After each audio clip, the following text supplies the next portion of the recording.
Hi guys, good afternoon. তো মোটামুটি আমরা মানালির সোলাং ভ্যালি ক্রস করে জাস্ট মানালি শহরের 11 কিলোমিটার আগে একটু দাঁড়িয়েছি। তো এখানে একটু এই যে চা খাওয়ার জন্য দাঁড়ানো হয়েছে। আর এই যে পরপর পরপর সব আমাদের গাড়িগুলো দাঁড়িয়ে আছে।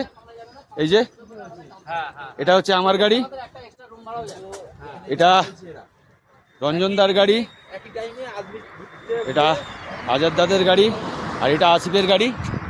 আর এই যে আমাদের সব মেম্বাররা। তো এক কাপ করে চা খাবো, খেয়ে এখান থেকে বেরিয়ে যাব। তো মোটামুটি দারুণ রাইড হচ্ছে আমাদের। তো গ্রুপ থেকে আমরা একটু প্রত্যেকেই আলাদা হয়ে গেছি, কারণ হচ্ছে আমাদের ডিফারেন্ট ডিফারেন্ট জায়গায় যাওয়ার আছে।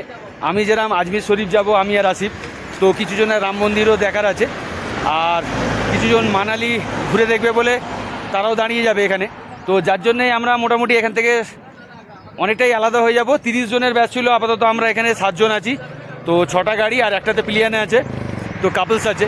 তো দারুণ লাগছে, খুব সুন্দর রাইড করছি। আর পারিপার্শ্বিক পরিবেশটা খালি দেখুন কি সুন্দর লাগছে। জাস্ট সোলাং ভ্যালিটা ক্রস করে এসেছি, আর এটা জুম করলে বুঝতে পারবেন সেখানে বরফ জমে আছে। আর এই রাস্তা হয়ে এসেছি আমরা, এই রাস্তায় যাব। আর এই যে দেখুন দারুণ পরিবেশ, দারুণ।